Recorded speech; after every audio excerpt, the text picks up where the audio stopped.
At the Wallace family's annual dinner, I was invisible again, forgotten, dismissed, ignored. My brother's hedge fund drew praise. My cousin's engagement, applause. My own achievements, not even a whisper. "Still coding in your little apartment?" someone snickered. I reached for the salt. My sleeve slipped. Silence. My father froze, eyes locked on the rare Patek Philippe wrapped around my wrist, the very watch he sold in despair during the crash. The same one I just handed back. That moment, every lie they believed about me crumbled. And they realized the daughter they dismissed had quietly become everything they ever wished for. Every year, the Wallace family dinner was a spectacle, lavish, rigid, and painfully choreographed. We gathered at the Bella Vista Country Club, a place so polished you could see your regrets reflected in the floor tiles. This year, like the last 5, I debated not coming. But something inside me, a quiet, rebellious flicker, dragged me back. I arrived 5 minutes early. No one noticed.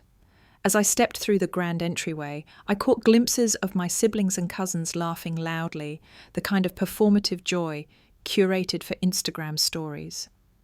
Champagne flutes clinked.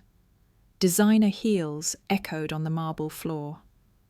I scanned the room. No one looked up. No one waved. My mother walked past me without a glance, heading straight to my older brother Vincent. "There's my successful son," she beamed, wrapping him in a hug. He barely acknowledged her. He never needed to try. Everything came to him naturally, including everyone's affection. I stood awkwardly, fingers tightening around the straps of my plain leather bag. I was wearing a navy blouse from a local boutique, elegant, modest, nothing loud.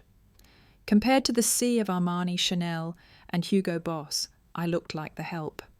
Eventually, someone pointed me toward the long table near the terrace, assigned seating, of course.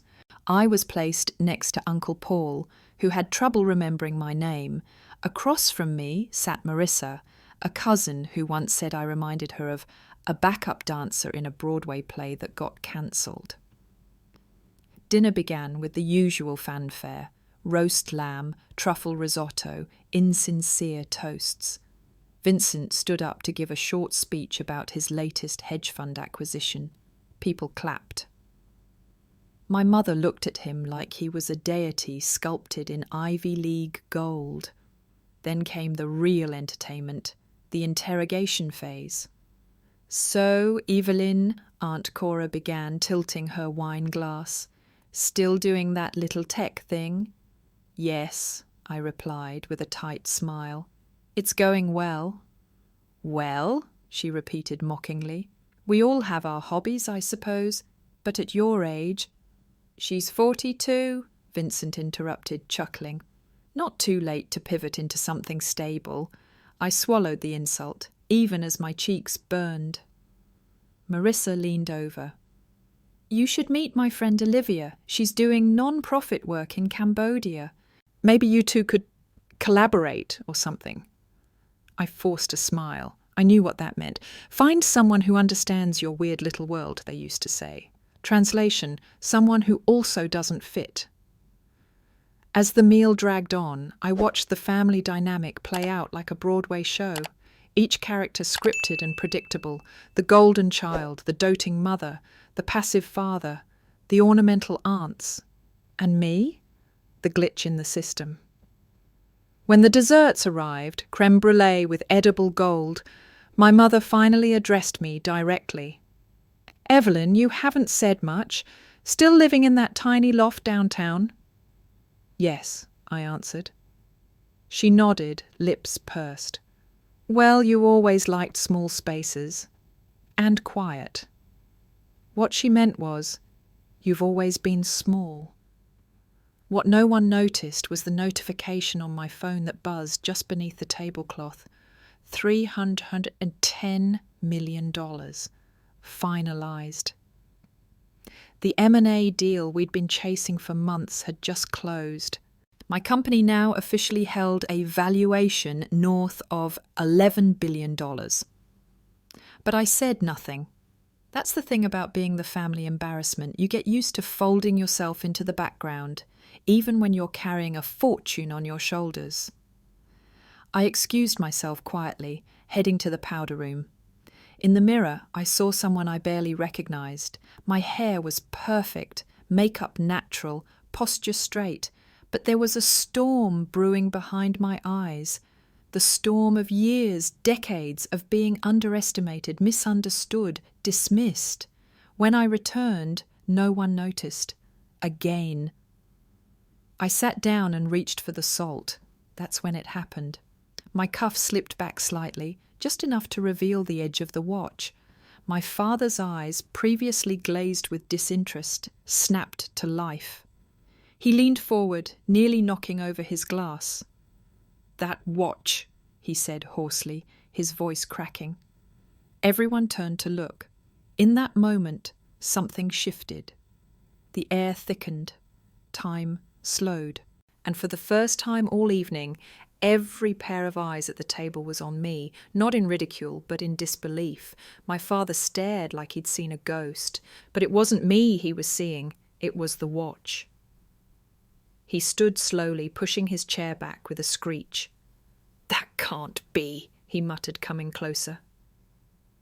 The table fell completely silent, forks frozen mid-air, champagne flutes tilted but untouched. All eyes shifted between him and my wrist.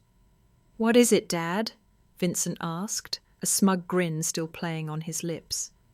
"Did Evelyn borrow one of your old fakes from the attic?" My father ignored him. He reached out almost hesitantly and gently turned my wrist. His fingertips were trembling. "This is a Patek Philippe Sky Moon Tourbillon," he whispered. "One of the rarest in existence." His voice cracked. "I only saw one like this, at the Geneva auction house, 15 years ago." "That's impossible," Aunt Cora said, voice rising with disbelief. "That watch went for, what was it, over $2 million? 2.3, my father corrected absently, eyes still locked on the timepiece. "I watched the live stream of that auction. It went well above estimate. I remember because," his words caught, "because I was one of the bidders." The table gasped. "But you didn't win," Vincent said quickly, sitting forward. "Some anonymous collector out of Hong Kong did, remember?" My father looked up slowly. "It wasn't Hong Kong." Then turning to me, voice barely above a whisper, "It was you." I nodded once. The entire room went still. "I knew you'd recognize it eventually," I said quietly. "It was your dream piece, wasn't it?" My mother stared as if seeing me for the first time. "But you take the bus." "I do," I said, sitting back. "Conference calls with Tokyo don't go well while driving." "You're telling us you bought that watch?" Vincent's voice had lost its edge. "With what money?" "My company," I replied. "We closed our third funding round last month, oversubscribed by $3 billion. You might have heard of it. EV-Time AI. My cousin Marissa gasped audibly. "Wait, that's you?" "We power around 60% of algorithmic trades across Southeast Asia," I added, turning to Vincent, "including the desk you run at Fairfax Capital." Vincent blinked. "That's classified. How would you—" "Our software flagged your internal memo about switching over. Efficient code, by the way. Clean logic. Minimal latency." Laughter broke out from the far end of the table. Uncle Paul choked on his wine. "Good Lord, Evelyn, you're—" "Dangerously underestimated?" I offered. "Yes, that tends to happen when you grow up in a family that only values what they understand." My father sank back into his chair. "You bought it. For me?" I didn't answer right away. Instead, I slipped the watch off my wrist and gently placed it on the table before him. "That one's yours," I said. "Mine's in Singapore." But why?" His voice broke again. "After everything—" Because every time I walked into your study as a child, you'd talk about this watch. Not because of the price, but the craftsmanship, the rarity. You said it represented perfection, something to strive toward, not for money, but meaning. He swallowed hard, eyes glistening. I remember. Well, I said, I remembered too. Silence descended again, but this time it was reverent, respectful. They didn't know what to say, how to square this quiet, overlooked woman with the empire she had quietly built. I don't understand, my mother finally whispered. Why didn't you ever tell us? I looked at her evenly. Because I wanted to build something real without chasing status or approval. I didn't want to prove anything to anyone. You could have changed your life, she said. I smiled. I did. Vincent looked like he wanted to say something but couldn't form the words. Instead, he turned to his phone and began scrolling furiously, probably looking up my company, cross-checking public filings, trying to make sense of what had just happened. I leaned back, suddenly feeling the weight lift from my chest. I had spent years trying to justify my choices, defend my silence, explain my vision, and in a single moment, one glance at a watch, it all made sense, not to them, but to him, to my father. He reached for the watch with both hands like a man holding a relic, reverent, careful. The father I remembered from childhood, not the man crushed by loss and fear, but the man who once believed in dreams. I lost everything, he said quietly. But this, you brought it back. No, I said softly. I rebuilt it. After the watch revelation, the energy at the table shifted from condescension to calculated curiosity. Conversations resumed, but with a stiffness, like actors forgetting their lines mid-performance. Even the server, who'd just arrived with another round of wine, seemed to hesitate, unsure whether to pour or bow. Vincent's smirk had vanished. Marissa no longer glanced at her phone between bites. My mother had retreated into silence, her fingers nervously smoothing out invisible creases on the tablecloth. But my father, he held the watch in his hands like a sacred artifact, reverent and fragile. I reached for the teapot, calmly pouring a fresh cup. The sound of liquid hitting porcelain was the only noise in the sudden hush. So, Aunt Cora piped up, always desperate to reclaim attention. Evelyn, you've done quite well for yourself. Imagine that. Quite well, I repeated softly. That's one way to put it. You must have connections, she pressed. No one just builds $1 billion company out of thin air. Who mentored you, or did Vincent help? Vincent stiffened. I had nothing to do with it. Correct, I replied evenly. But I appreciate the assumption that I couldn't have done it on my own. Someone chuckled under their breath. I didn't look to see who. Vincent leaned in. So what? You bought a fancy watch? And now you're suddenly the family success story? I didn't flinch. The watch is just a detail. The real story is in the code. The code? He echoed, raising an eyebrow. I nodded. Years ago, I started writing an AI algorithm that predicted micro-trends in global financial markets. It began as a side project. Now it powers trading desks from Tokyo to Zurich. Vincent looked unconvinced. Even if that's true, AI is volatile. Markets change, startups fail. True, I agreed. But we didn't build a product. We built a backbone, one that adapts, learns, outpaces the noise. That's why 5 banks use us for primary trading, 3 more are negotiating, and 2 just offered to acquire us. Murmurs rose around the table. But you never said anything, my mother whispered again. All these years we thought, I know what you thought, I said, not cruelly, just truthfully, that I was struggling, lost, unmarried, living in a shoebox apartment, probably spending my days coding in the dark, eating takeout.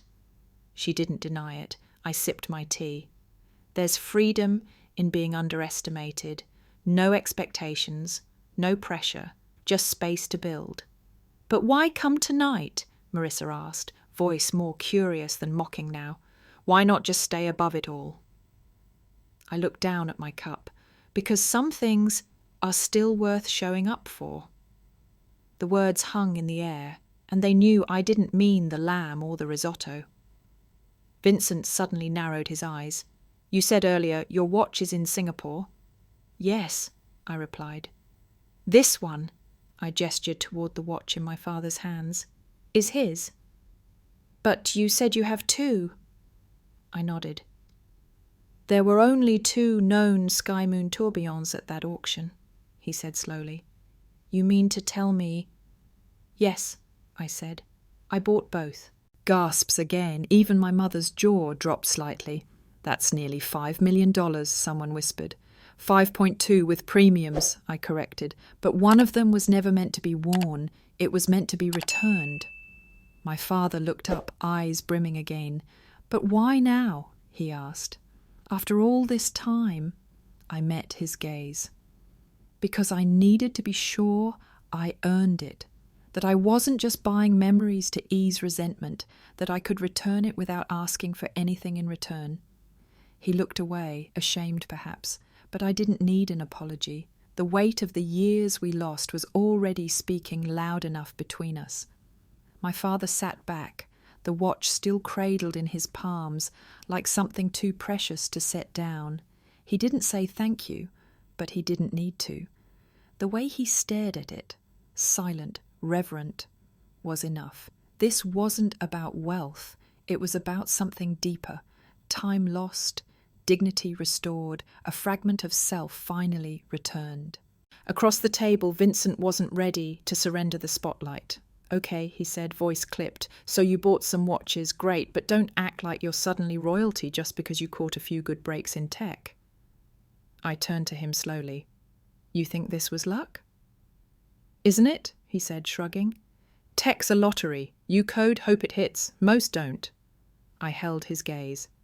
And banking is, what, merit-based philanthropy?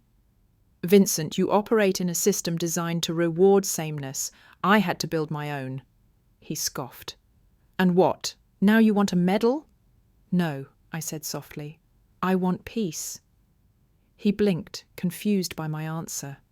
I continued, all my life I was told I was too soft, too quiet, too weird to succeed. I didn't network at galas. I didn't wear power heels or talk fast in boardrooms. But I listened, I studied, I waited. That's not ambition, that's stalling, he fired back. No, I replied, that's discipline. The table was quiet again. Some looked at me with surprise, others with respect, a few with discomfort because it's hard to face a version of success that doesn't look like your own. My mother suddenly spoke. So what exactly do you do, in plain English? I took a breath. We build adaptive financial intelligence, real-time predictive models using reinforcement learning. Our core systems interpret thousands of data streams across global markets and recommend optimal trades based on evolving algorithms. Blank stares. Think of it this way, I said, gentler now. Your retirement funds, they're likely managed by firms using our software to decide what to buy, when to sell, and how to grow your portfolio without you ever knowing we exist. My mother blinked. So, you're like a secret puppet master? I chuckled. I prefer the term silent architect. Even she smiled at that. Then came the voice I least expected. Marissa. I used EV Time to buy crypto 2 years ago, she said. I made more in 3 months than I did all of last year. There was a pause. You're welcome, I said. That cracked a few polite laughs, and the tension eased, just slightly, but I knew better than to think acceptance would come overnight. Some wounds take longer to close, and some people never say sorry, they just learn how to treat you better. Uncle Paul finally spoke. Evelyn, do you have a card? I have a friend who's thinking about launching a fund. Maybe you could advise. I smiled politely. We're not taking new clients. Fully funded until Q4 next year. Aunt Cora leaned in. You must have someone you're seeing, right? With all this success? I met her eyes. Yes. Her name's Dr. Lena Chow. She heads the AI research lab at MIT. The table stilled again. Wait, she? My mother asked carefully. Yes, I replied, without hesitation. And MIT? She echoed. I nodded. We met at a conference in Zurich. I gave the keynote. My mother's mouth opened and closed like a fish. My father, however, chuckled quietly. I always wondered why you never settled, he said. Turns out you were just waiting for someone extraordinary. I turned to him, touched. That, and I wasn't willing to shrink to fit anyone else's expectations. He nodded, the watch still gleaming in his hand. You never did. For the first time in years, it felt like I wasn't fighting to exist in this family. Like the version of me I'd built in silence was finally allowed to take up space. Vincent stood, muttering something about needing fresh air. I let him go.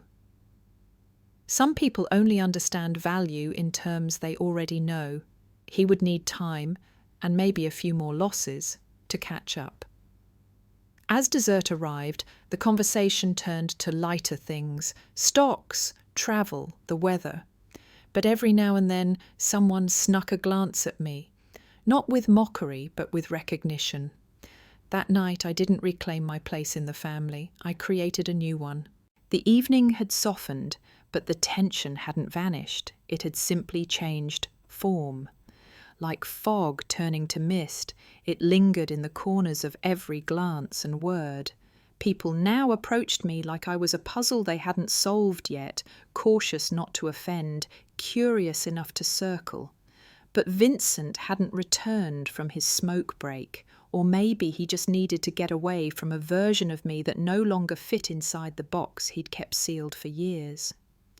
As coffee was served, I found myself answering the same questions in different phrasings. What made you get into tech? Where did you find your team? How do you manage it all?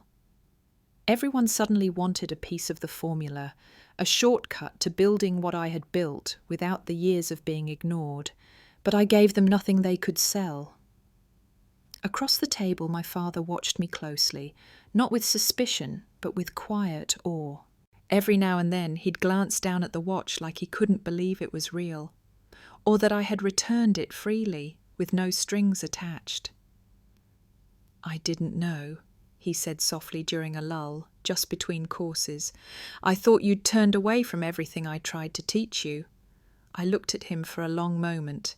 I didn't turn away, I just built it differently. He nodded slowly, understanding dawning like morning light. Tell me, he said, leaning closer, how long have you had that watch? I bought it nearly 11 years ago, I replied. His eyebrows lifted. That long? I wasn't ready to give it back then, I admitted. I was still angry, still trying to prove myself. He nodded again, the lines around his eyes softening. So what changed? I realized I didn't need to prove anything, not anymore. I had already become the person I wanted to be. He let out a breath that sounded like regret. That auction, he murmured. I remember staying up all night watching it. I put in my bid and knew instantly I'd be outgunned. I just never imagined it was by my own daughter. You taught me what beauty and precision look like, I said. What it means to pursue excellence even if no one else notices. I guess I wanted to honor that in my own way. We were quiet after that, but it wasn't uncomfortable. For the first time in years, it felt like we were back in his study again, poring over blueprints and horology catalogues, debating the pros and cons of balanced springs and moon phase complications. And then came the twist I didn't expect. Vincent returned, not with a pout or a tantrum, but with a mission. He strode over, phone in hand, face pale. "Is it true?" he asked sharply. I raised an eyebrow. "You'll have to be more specific." He turned the screen to me. It was a leaked investor memo. The quantum trade acquisition. My name, my company, the numbers. "You're the buyer," he said, voice low. I said nothing. "You're acquiring quantum trade. That's the firm we were courting. I was leading the Fairfax proposal."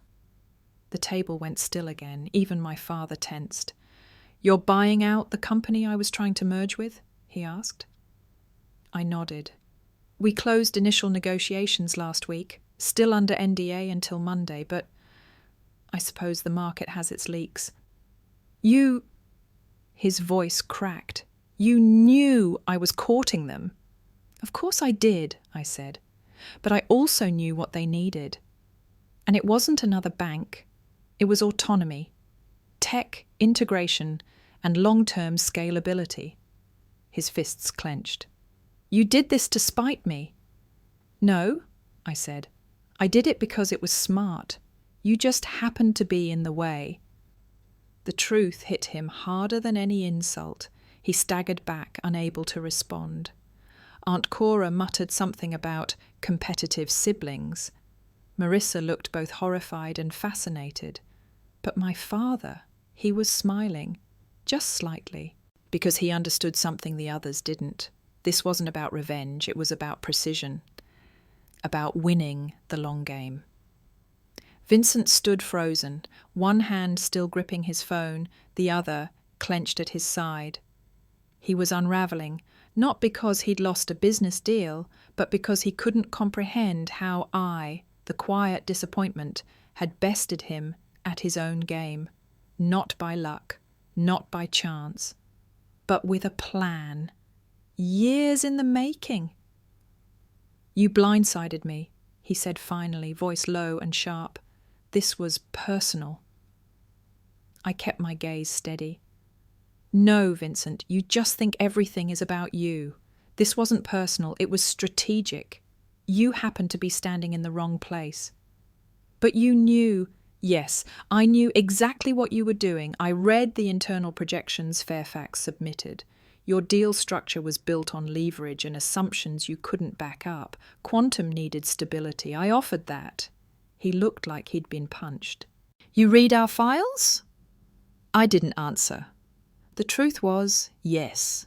His firm's systems weren't as secure as he believed, and our threat monitoring AI had flagged their due diligence notes weeks ago. But admitting that would humiliate him beyond repair, and that wasn't what I wanted. "I'm not here to embarrass you," I said, my voice softening. "I'm here to do what's best for my company. You would have done the same." Vincent didn't respond. He simply walked away from the table again, this time slower, shoulders heavier. Around me, the atmosphere had shifted yet again.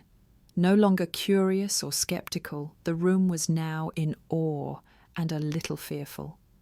I had become a different creature entirely, not just successful, but formidable. My father reached for his glass of water, hands still trembling slightly. "You've been planning this for a long time." 7 years, I confirmed. He gave a short, incredulous laugh. "You waited 7 years to make your move?" "No," I said. "I waited 7 years to be ready. There's a difference." The weight of that sentence hung between us. He understood. More than anyone, he understood what it meant to wait, to work in silence, to let precision speak louder than presence. "You remind me of myself," he said, looking down at the watch again, "before I started chasing safety instead of vision." I studied him for a long moment. "You didn't fail, Dad, you adapted. That's what survivors do." "But I pushed you to conform," he replied. "I thought I was helping. I thought I was protecting you." "I know," I said gently. "You were scared. After everything you lost, you thought the only way to survive was to blend in."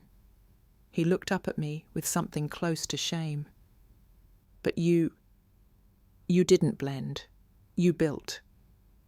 I nodded once. And I built it to last. A moment of silence passed, and then he did something I hadn't expected. He reached out, not for the watch, not for his glass, but for my hand. His palm was warm, firm, familiar. "I'm proud of you," he said. My throat tightened. Those words from him meant everything, not because I needed his validation, but because I had spent a lifetime believing I would never hear them again. From the far end of the table, someone tapped their glass. It was Uncle Paul. "Well," he said, rising clumsily, "I think a toast is in order. To Evelyn, who apparently runs half the world and didn't think to mention it sooner." Polite laughter circled the table. Someone clapped. A few joined in. Marissa raised her glass, cheeks pink. Even Aunt Cora mustered a nod, though she looked like she'd swallowed something bitter. I stood slowly, my eyes on the people who had once overlooked me, written me off, minimized me. Not out of resentment, but out of quiet triumph. "To family," I said, "not just the one we're born into, but the one we choose to become." We drank. The wine tasted sweeter than before. And in that moment, I felt it. Not victory, not revenge, but something rarer. Belonging. Not because I had forced them to see me, but because I had finally seen myself clearly. As the laughter tapered off and the silverware settled, the conversation drifted towards safer shores, vacation plans, real estate gossip, stocks everyone regretted not buying. But the temperature had shifted. I wasn't an afterthought anymore. I wasn't the girl who sat alone at family dinners, answering condescending questions with a polite smile. I was now the gravity centre, the unexpected anomaly who had become too large to ignore. And yet, as I looked around the table, my mother still hadn't said a word. She sat quietly, hands folded, expression unreadable. Not angry, not joyful, just assessing, as if trying to decide whether she should be impressed or disappointed. I sipped my tea and waited. Eventually she turned to me. "So, Evelyn," she said, her tone measured, "now that you've conquered the tech world, what's next? A family of your own, perhaps?" The words were sharp but not unfamiliar. The same blade she'd wielded for years, disguised as maternal concern. "I already have a family," I replied calmly. Her eyes narrowed. "You know what I mean." "Do I?" I asked, setting my cup down. "You mean a husband, children, a white picket fence to wrap everything in a bow." "That's not unreasonable," she said, her voice rising a notch. "It's what people do when they grow up." I smiled gently. "No, it's what you did, and what you wanted for me. But I grew up differently. I chose differently." She scoffed. "So you're just going to live alone forever? With your code?" It was meant to sting. It didn't. "I'm not alone," I said. "I've been with someone for almost 4 years." That got everyone's attention again. "Oh?" Aunt Cora leaned in. "And who might this mystery man be?" I looked straight at my mother. "Her name is Lena, Dr. Lena Chow. She runs the AI research lab at MIT. A hush fell over the table. Forks paused mid-air. Wine glasses tilted but didn't reach lips. My mother blinked twice. "She?" "Yes," I said. Her lips parted, then closed again. Her composure cracked, just slightly. "She's brilliant," I continued. "Smarter than me, if I'm honest. We met at a conference in Zurich. She challenged one of my assumptions in front of 300 people. I knew then I had to either marry her or hire her." Uncle Paul chuckled, breaking the tension. "Well, at least someone's not afraid of strong women." A few polite laughs followed, but my mother stayed silent, processing. You could have told us, she said finally. Would it have mattered? I asked, softly but firmly. She flinched, and I regretted it, not because it was harsh, but because it was true. I wanted different things for you, she said, almost whispering. Not because I didn't believe in you, but because I didn't understand you. That's okay, I said. You don't have to understand everything I am, you just have to respect it. My father, who had remained quiet through the exchange, finally spoke. You always were different. Even when you were little, you asked questions no one else did, about machines, about stars, about how things worked. I nodded slowly. I still do. He smiled. Good, don't stop. Across the table, Aunt Cora raised her glass again, pivoting quickly. To strong daughters and stronger mothers who learn to catch up. That drew more laughter, though this time it felt genuine. Still, I noticed the way my mother's hand trembled slightly as she reached for her wine, the way she avoided my eyes for the next few minutes. Change, I knew, was never clean. It was messy, awkward, uncomfortable, but sometimes it only took one crack in the wall for light to get through. A buzz from my phone pulled my attention. It was Lena. L, how's it going? Still surviving? E, just dropped the girlfriend bomb. Room imploded. I'm fine. L, damn, save me a piece of your dignity for later. Proud of you. E, I know. Love you. I put the phone away and looked back at the table. I wasn't the daughter who failed. I was the daughter who didn't break, who bent in silence and then returned stronger, sharper, and unashamed of who she'd become. Dinner had ended, but the emotional residue lingered like perfume in the air, soft, sharp, impossible to ignore. Plates were cleared, wine bottles emptied, and conversations pivoted towards safe banalities, interest rates, cruise itineraries, whose grandchild just got into Stanford. But beneath the surface, the atmosphere buzzed with a different current. Something unspoken had shifted. I could feel my mother watching me, even if she didn't say much. Her silence was no longer the dismissive quiet I'd grown used to, but rather something deeper. Unease, pride, shame, maybe all of it at once. Emotional rewiring takes time. Aunt Cora, always eager to fill voids, leaned across the table. So, Evelyn, you must come by the club sometime. There's someone I'd love for you to meet. She's an angel investor, brilliant woman, wears the most amazing pantsuits. It was her way of saying, you're one of us now, without ever admitting I had been cast out before. I smiled graciously. That's kind of you, but I'm flying to Singapore next week. Board meetings, merger prep. Oh, she blinked. For how long? A few days, I said, reaching for my tea.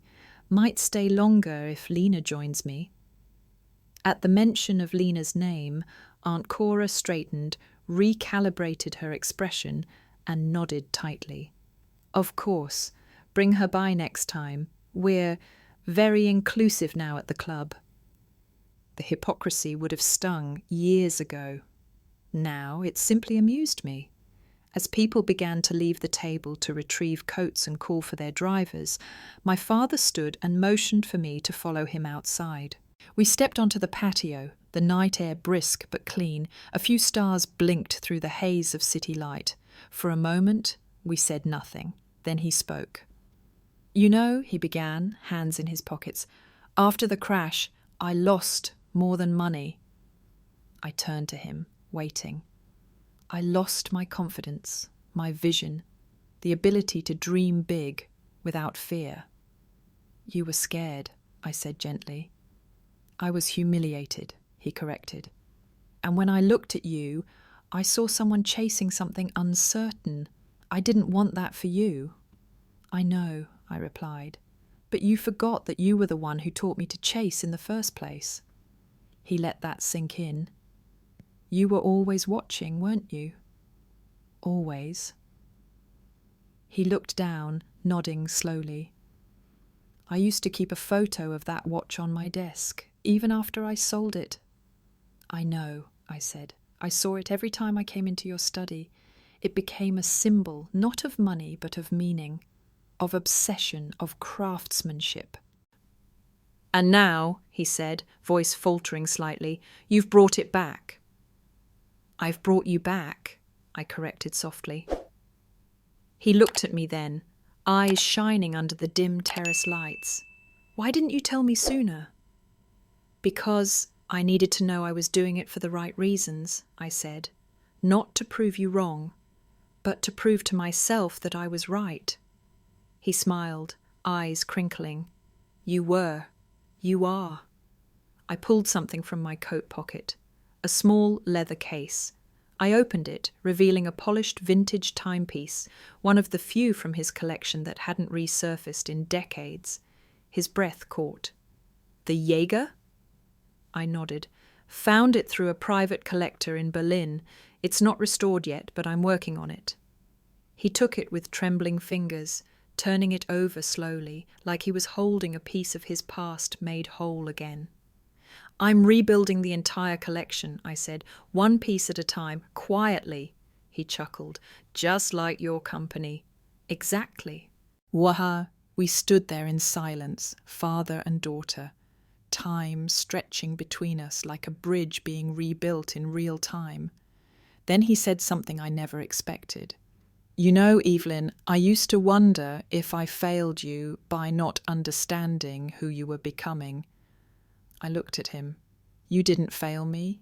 You gave me the foundation to build something rare, something lasting. He nodded, voice quiet. I'm proud of you.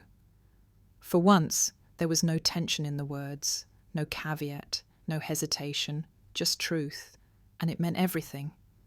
The dinner ended in waves. One by one, relatives trickled out with awkward hugs and faux polite smiles. I heard a lot of let's catch up soon and don't be a stranger, as if the last decade hadn't been spent pretending I didn't exist. Funny how proximity to power rewires perception. Suddenly I wasn't the family's strange disappointment. I was a potential contact, an asset, someone worth small-talking into relevance. Aunt Cora cornered me by the coat rack. Michael and I are opening a private fund. Very hush-hush, very exclusive. You know how the market is. She gave a performative laugh. We'd love your input. Perhaps you could look at our pitch deck. I smiled. We're currently not accepting outside partnerships. Of course, she said quickly, adjusting her pearls. No pressure, but here's my card. You know, just in case. Just in case I forgot who used to snicker when I mentioned neural networks over dinner. I pocketed the card without comment. Marissa approached next, still clutching her espresso martini like a lifeline. So I was thinking, she began, would you ever consider doing a podcast or, I don't know, a mentorship circle for women in tech? I raised an eyebrow. Are you in tech? No, she admitted, but I have followers. And your story is so cinematic, underdog energy but classy. You don't punch down. I almost laughed. I try not to. She leaned closer, eyes bright. You'd kill on TikTok. And just like that, the girl who once mocked me for wearing flat shoes to prom now saw me as a personal brand to align with. The irony wasn't lost on me. I'll think about it, I said. Translation, never. Meanwhile, my mother stood near the entrance talking to a friend of hers, one of those country club women who only wore pastel and pearls. I caught a snippet.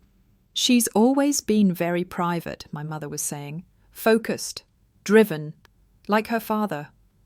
It wasn't praise exactly, but it wasn't dismissal either, and for her, that was a seismic shift. As I reached for my coat, Vincent returned. His tie was loosened, his brow still furrowed. His pride hadn't healed, and I knew it wouldn't for a while. I didn't relish his discomfort, but I also didn't apologize for it. Hey, he said, tone guarded. Hey, I replied. You made your point, he added, crossing his arms. It wasn't about making a point. He didn't believe me, but I let it stand. You embarrassed me, he said flatly. No, I corrected. You were embarrassed. There's a difference. He looked down, jaw tight. You could have told me, warned me about quantum. And you could have asked me anything besides whether I was still living paycheck to paycheck, I said evenly. But here we are. For a moment, neither of us spoke. Then, surprisingly, he extended a hand. Truce? I took it. Sure. It was neither warm nor cold, just transactional, like everything else between us. As I stepped out into the night, the cool air felt like a reset button. I inhaled deeply, the scent of city smoke and pine trees blending into something oddly grounding. I had walked into that dinner as an afterthought, a cautionary tale. I was leaving as something else entirely, not a hero, not a winner, just whole. The door creaked behind me. I turned. It was my mother. She hesitated before speaking. You're flying to Singapore soon? Yes, I said. She nodded, as if searching for the right words. Tell Lena I'd like to meet her, properly, when you get back.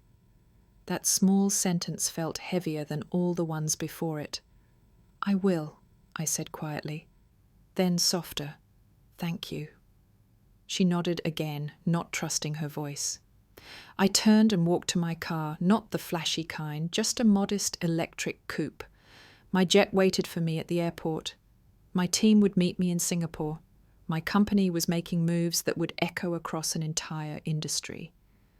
But for tonight, all I needed was this moment, a pause between chapters, a breath before the next big build. The flight to Singapore was quiet. I spent most of it on a conference call with my team, finalising preparations for the merger. The negotiations had gone smoothly, but the real work, the integration of systems, the blending of cultures, was just beginning. There was no time for distractions, no time for wondering what my family thought of me. Yet even halfway across the world, the weight of that dinner still lingered. When I landed at Changi Airport, the humid air hit me like a wave. Singapore had always been my second home, the place where the lines between work and personal life blurred in the best possible way. I had a meeting with the acquisition team later that day, but first I had a brief window to relax. I took a cab to my usual spot, the high-rise apartment overlooking the marina. Lena was already there, her laptop open, her focus as sharp as ever. I admired her for it. She'd never asked for recognition. She just built, coded, and made things work without fanfare. How was the dinner? She asked, glancing up as I entered. Predictable, I said, dropping my bags on the couch. They pretended to care, then tried to sell me their projects, like they didn't just ignore me for the last decade. Lena chuckled softly. Family is funny that way. Yeah, funny, I muttered, running a hand through my hair. But there was a shift. They looked at me differently. Even Mom. She finally acknowledged me, sort of. You did more than that, Lena said, closing her laptop. You didn't just prove something to them, you proved it to yourself. I smiled faintly. I guess. She walked over, standing beside me. It's hard, though, to be seen for who you really are, and not who they want you to be. I nodded, her words settling deep in me. It wasn't just about the company or the watch. It was about becoming something the world didn't expect, and more importantly, something I hadn't expected either. Lena wrapped her arm around me. You're doing it, Evelyn. You're already creating the life you want, not the one they wanted for you. I leaned into her, allowing the weight of the past few days to ease off. I never thought it would be this hard to be seen. It's like they're constantly waiting for me to fail so they can say, I told you so. That's because they don't understand the risks you've taken. The chances you've given up to get here, Lena said, her voice steady and sure. But you've done something they never could, and that's why they're struggling to accept it. I pulled away slightly, looking at her. "You think that's what it is?" "Absolutely," she said. "They're seeing something they never thought possible, especially from you. It's not easy for them to accept, but it doesn't change the fact that you're succeeding on your own terms." I let her words settle in, feeling something shift inside me. This wasn't about proving them wrong anymore. It was about forging my own path and making peace with the fact that not everyone would understand it or approve of it. The next few days in Singapore were a blur of meetings and briefings, but every evening, Lena and I would sit on the balcony, looking out over the city, reflecting on everything.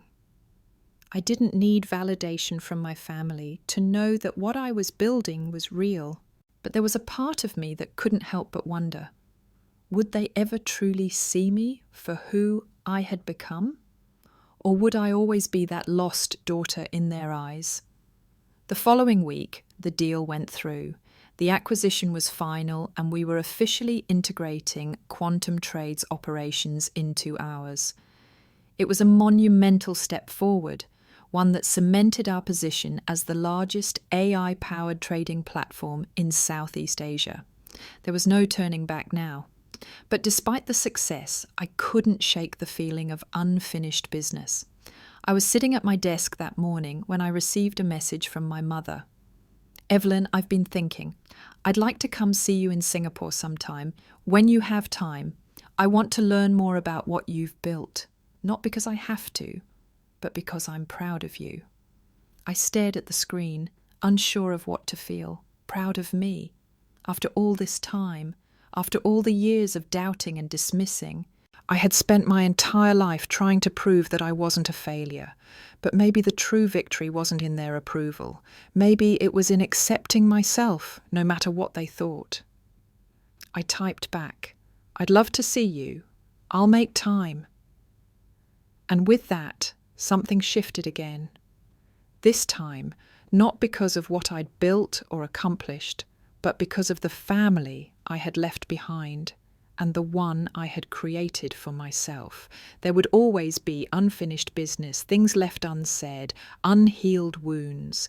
But sometimes the best thing you can do is keep moving forward. The rest will follow in time. The weeks passed quickly after my mother's message. It felt like a quiet storm was brewing beneath the surface of our family dynamic. But I wasn't rushing it. For once, I wasn't trying to force something to happen. Instead, I was focused on the business, on scaling it, evolving it, pushing boundaries. But every now and then, I'd catch myself wondering what it would be like to have them really see me, not just for the things I'd achieved, but for the person I had become. And then, one morning, an unexpected knock on my office door broke my thoughts. "Hey, you have a visitor," my assistant, Clara, said, poking her head inside. I raised an eyebrow. "A visitor? Who?" Before Clara could answer, the door opened, and there she stood, my mother, in a well-tailored beige suit, with her hair done perfectly, and that familiar look in her eyes. One that I hadn't seen in years. "Mom," I said, standing up. She stepped in, a little hesitant, a little unsure, but there was something different about her. Not the cool detachment I had known all my life, but something softer, warmer. She walked towards me slowly, eyes scanning the room, as if taking it all in for the first time. You really did it," she said, her voice almost in awe. I nodded, feeling an odd rush of emotion. "I did." She took a moment to look at the view outside the office, the skyline of Singapore stretching far beyond the glass walls. "It's beautiful," she said softly. "I never imagined you'd be here in a place like this." I offered her a chair, and she sat down, looking more at ease than I'd ever seen her in all the years of strained dinners and forced smiles. For a moment, we both just sat there in silence, the unspoken words hanging in the air between us. Then my mother spoke again, her voice quieter this time. "I never understood why you didn't want to follow the path I set for you. I thought I thought I was doing what was best for you." I studied her for a moment, trying to read her, trying to understand this version of her, the one who was no longer trying to push me into a mould. "You wanted what you thought was right," I said softly. "But what was right for you wasn't always right for me." She nodded, her gaze drifting toward the city below. "I see that now. I see how much you've done on your own, how much you've built, and it's not just about the money or the success. It's about you staying true to yourself, even when I didn't get it." I felt a lump form in my throat. It wasn't easy, hearing her admit this. I'd spent years resenting her for trying to push me into a box, for not accepting my choices. But now, in this moment, I could see the struggle in her eyes, the way she had tried to protect me, even if it had been misguided. "I just wanted you to be happy," she added, almost as an afterthought. "I know," I said gently, "and I've always known that. I just needed to find my own way to happiness, in my own time." She reached across the desk, taking my hand in hers. Her grip was surprisingly strong, but there was a gentleness to it that made my heart soften. "I'm sorry I couldn't see it before. I'm sorry for not supporting you the way I should have." I squeezed her hand, finally allowing myself to feel the weight of those words. "It's okay. You weren't wrong. You were just scared. Scared of losing you," she whispered. "You never lost me," I said. "We just didn't know how to meet in the middle until now."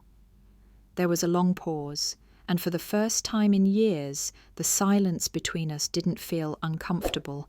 It felt like the beginning of something new, something that had been buried for far too long. "I'd like to meet Lena," my mother said after a while, her voice more confident now. I smiled. The thought of Lena meeting my mother didn't seem so daunting anymore. "I think you'd like her." "I hope so," she said, a small smile tugging at the corners of her lips. "I'd like to meet the woman who's been part of your life for the past few years, the one who helped you get to where you are." I nodded. "I'll make sure it happens soon." My phone buzzed then, and I glanced down at the screen. A message from Lena. "Dinner tonight? I'll book us a table." I looked back at my mom. "Lena wants to meet for dinner tonight. You're welcome to join us." She hesitated, but then nodded. "I'd like that." For the first time in a long time, I felt a quiet peace settle within me. This wasn't about fixing everything in one moment. It wasn't about erasing the years of tension, but it was a start, a real one, a chance for something new to grow, something that had been broken, but not beyond repair. As we left my office and headed out into the evening, I realized that no matter what happened from here, I had finally built something that mattered, not just in terms of business, but in terms of family. The dinner with Lena and my mother was an unexpected success. For the first time in what felt like forever, the table was filled with genuine laughter instead of the usual awkward silences. Lena, with her quick wit and calming presence, seemed to dissolve any lingering tension that had previously clouded our family interactions. She fit seamlessly into the space between us, offering thoughtful words without overstepping, allowing both my mother and me to find comfort in our new dynamic. At first, my mother was cautious. She observed, listened more than she spoke. But over the course of the meal, I saw her open up, slowly shedding the walls she'd built over the years. It wasn't instantaneous, but there was a softness to her that hadn't been there before. Lena and my mother found common ground over shared interests, both women deeply invested in their respective fields, both driven by a passion for excellence, even if that passion manifested in different ways. My mother was still a traditionalist at her core, but she was beginning to understand that the world had changed, that the rules she'd lived by no longer applied. Lena, on the other hand, was a breath of fresh air, an intelligent, grounded woman who never made anyone feel small and who held space for others to grow. Over dessert, my mother asked Lena about her work at MIT, intrigued by the research Lena was spearheading. Lena spoke with clarity and conviction, her passion evident in every word. I could see my mother's eyes light up as she listened to Lena explain the latest advancements in AI and how it could transform industries. "You know," my mother said, stirring her coffee thoughtfully, "I used to think all this tech stuff was just a fad, but hearing it from you, it sounds important, revolutionary even." Lena smiled, her eyes twinkling. "It's a process, really, but the possibilities are endless." The conversation turned to other subjects, but I couldn't help but notice the shift. My mother was no longer the cold, distant woman I had grown up with. She was softer, open to ideas she had never considered before, and perhaps for the first time, she was seeing me not as a disappointment, but as someone whose choices, however unconventional, had led to something worthwhile. As the evening drew to a close, Lena stood to leave, but not before offering my mother a gentle hug. My mother hesitated for a moment before reciprocating, her arms tentative but warm. The gesture was small, but in that moment I saw the beginning of a bridge being built, a bridge that had been missing for so many years. "Thank you for tonight," my mother said, her voice quieter now. "I'm glad we did this." I smiled, my heart lighter than it had been in years. "Me too, Mom. I really am." Later that evening, as I sat in the quiet of my apartment, I reflected on the dinner. The past few years of my life had been a whirlwind of growth and change, both professionally and personally. But tonight had felt like something entirely different. It wasn't just about the deal we had closed or the business we were building. It wasn't even about the success I had achieved. It was about the healing that had begun, not only in my own heart, but in the relationship with my mother. For so long I had feared that the gap between us could never be bridged, that the wounds from our past were too deep to heal. But tonight had shown me that sometimes healing isn't a single, monumental event. It's a series of small, quiet moments that slowly begin to fill the spaces left behind. I picked up my phone and sent Lena a quick text. "Thank you for everything tonight. It meant a lot to me." She replied almost instantly, "Of course, any time. You deserve this." I set my phone down, the weight of her words resonating in my chest. She was right. I did deserve this. I had worked hard for it, but more importantly, I had worked for the peace I now felt. The following week, my mother and I spoke more, not just about business, but about life, about her fears, about the things she wished she had done differently, and about the things she was beginning to understand now. It wasn't easy. We still had a long way to go, and there were still moments of tension. But every conversation brought us closer to a place of mutual respect, something I had longed for but never truly believed we could have. By the time Lena and I flew back to Singapore, I felt different, lighter, more at peace with myself, with my family, and with the life I had built. I had come to realize that while I couldn't change the past, I could shape the future. And that future was full of possibilities, both professionally and personally. The morning after our return to Singapore, everything felt surreal. The city was its usual vibrant self, bustling with energy, but for me, there was a shift. It wasn't just the business, although that was thriving beyond anything I'd anticipated. It wasn't even about my growing sense of peace with my family. It was something more profound, something deeper. As I sat in the sleek conference room overlooking the Marina Bay Sands, I realized that what I had been working toward for all these years wasn't just about proving my worth. It wasn't about showing anyone that I was capable or even about gaining validation. It was about building something that mattered, a legacy that would stand long after I was gone. And in that I had succeeded. "Everything's on track," Lena said as she came into the room, her voice as calm as always. She was carrying a folder filled with the latest reports, but she paused for a moment to smile at me. "How are you feeling?" "Good," I said, looking out at the city. "Surprisingly good." Lena set the folder on the table and walked over to the windows. She leaned against the glass, gazing at the skyline. "You've come a long way, Evelyn." "I didn't expect it to feel like this," I said. "I thought I'd feel empty, like I needed more. But it feels complete somehow." "It's the peace you've been craving," she said softly. "You've found it." I turned to face her, feeling a surge of gratitude. "I never could have done this without you." Lena gave me a playful smile. "I just provided the occasional nudge. You did all the heavy lifting." The door to the conference room opened and the rest of the team filed in, ready for the meeting.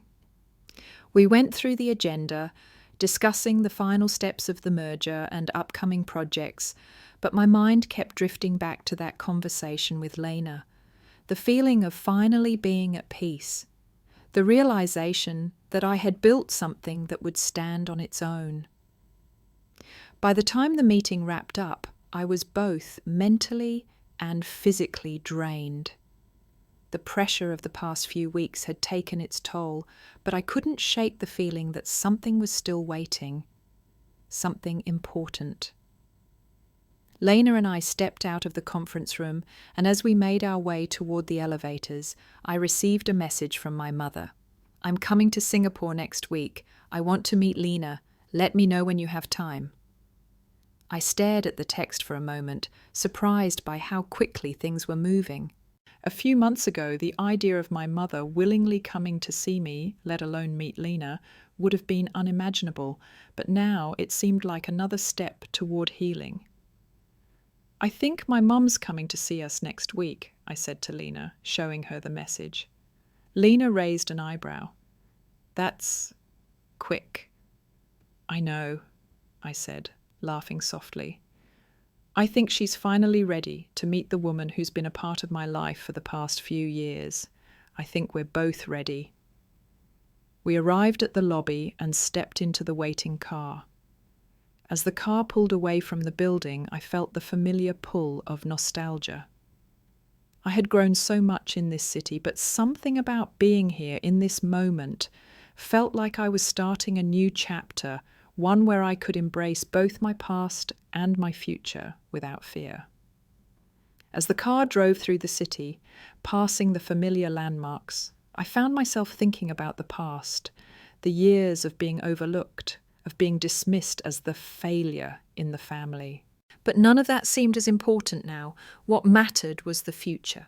What mattered was the life I was building, the people I was choosing to surround myself with, and the peace I had finally found within myself. Lena turned to me as we approached the airport. "So, do you want to fly back to the States next week, or—" I smiled. "I think I'll take the jet this time, but I'll be sure to take the bus when I get there." Lena chuckled. "Well, as long as you're still taking the bus to the airport, I'm happy." I leaned back in the seat, feeling the hum of the car as it sped toward the airport. The future was unfolding before me, and for the first time in a long time, I felt like I was in control. I wasn't just reacting to life anymore. I was actively shaping it. As we boarded the jet, the familiar sense of accomplishment washed over me. I had done it. Not because I had to prove anything to anyone, but because I had built something real. Something that had the potential to change the world, but more importantly, I had built the kind of life I wanted, one where I could embrace who I was without apology. I looked out the window as the plane took off, watching the city below shrink into the distance. For the first time, I didn't feel the need to chase after anything. I had everything I needed, my career, my love, and the strength to keep moving forward. The bus wasn't a symbol of failure anymore, it was just a part of my journey, a reminder that success wasn't defined by the flashy cars or the big houses. It was defined by the choices I made, the people I loved, and the life I had built from the ground up. And in that moment, I realized sometimes the best way to get where you're going isn't to race ahead. It's to take your time, trust the process, and enjoy the ride. The flight back to the States was smooth, and for the first time in ages, I felt a calm that had eluded me for years. The pressure of family expectations, business demands, and personal insecurities had all faded into the background. I looked out the window as the airplane soared over the clouds, feeling a strange sense of peace I hadn't known I was missing. For once, I didn't feel the need to rush anywhere. As the plane touched down at the private airport near my childhood home, I felt a mix of anticipation and nervousness.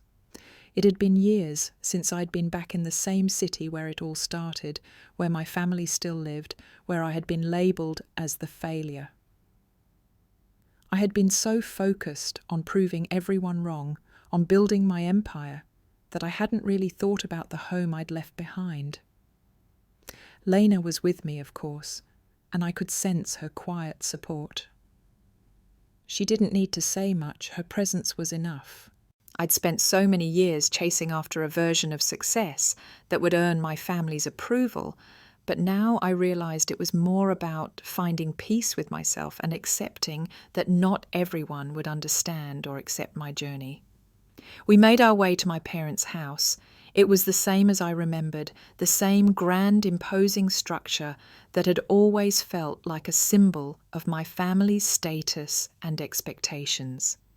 My mother was waiting for us on the porch, looking exactly the same as always, except for the subtle change in her expression. She was more open now, her posture softer, less rigid, and I couldn't help but notice the slight nervousness in her eyes as she greeted us. "I'm glad you're here," she said, her voice a little shaky but sincere. "It's been a long time." "Yeah, it has," I replied, giving her a small smile. "But I'm glad we're here now." Lena smiled warmly, offering a greeting of her own, but my mother's eyes seemed to fixate on me, searching for something. Maybe the daughter she had once known, maybe the one who had finally found her way. We spent the evening together, a quiet dinner that felt nothing like the formal dinners we used to have. This time there was no posturing, no competition, just an honest attempt to bridge the gaps that had existed for so long. My mother, for the first time, asked about Lena's work at MIT and the projects she was involved in. And Lena, never one to boast, spoke simply but passionately about the breakthroughs they were making in AI research. It wasn't the typical conversation my mother was used to, but it was genuine, and I could see her listening with intent. After dinner, as we sat on the porch with a glass of wine, I had a chance to reflect on just how far we had come. My mother, once the epitome of rigidity and control, was now opening up in ways I never expected. And for the first time in years, I wasn't angry. I wasn't trying to prove anything. I was simply being who I had become, someone proud of the life she had built, but at peace with the fact that she didn't need anyone's approval to continue growing. "You've done well for yourself, Evelyn," my mother said quietly as we finished our wine. "I can see that now." I looked at her, the years of tension between us finally starting to loosen. "Thanks, Mom. It wasn't easy, but I think I'm getting there." We were interrupted by a soft knock at the door. My father appeared, a little hesitant but with a smile on his face. "Are we still on for tomorrow?" he asked. "Of course," I said, nodding. Tomorrow, Lena and I were flying to another meeting. My father had been in charge of the local investments, and we were discussing some potential ventures to expand the company's reach in the US. He'd always been about steady growth, about playing it safe, but I could sense that even he was beginning to understand that times had changed, that maybe the risks I had taken weren't as reckless as he once thought. The next few days passed in a blur of meetings and family talks. Every conversation seemed to inch us closer, even if it wasn't always easy. My mother, after years of distance, began to show small signs of acceptance, offering advice when I needed it, asking for my thoughts when she'd once dismissed them. And my father, who had always been a man of few words, seemed proud in a way that made my heart swell. As we left my childhood home for the final time before our return to Singapore, I felt different. Not just in the way the family dynamic had shifted, but in how I viewed the world.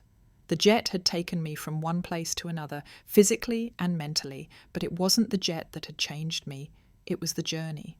It was the years of hard work, the sacrifices, the battles fought and won. It was knowing that I could walk away from a life that didn't fit me and build something new from the ground up. Lena and I boarded the plane, the hum of the engines a familiar sound now. As the plane taxied down the runway, I smiled to myself. I had made it. Not because I had something to prove, but because I had created something real. Something that mattered. Not just in business, but in the relationships I had with the people who had once been the most important in my life. I reached for Lena's hand, squeezing it gently. "Ready to go home?" She smiled back at me, her eyes warm. "Always." And as the plane soared into the sky, I knew that no matter where the future took us, we were exactly where we were meant to be.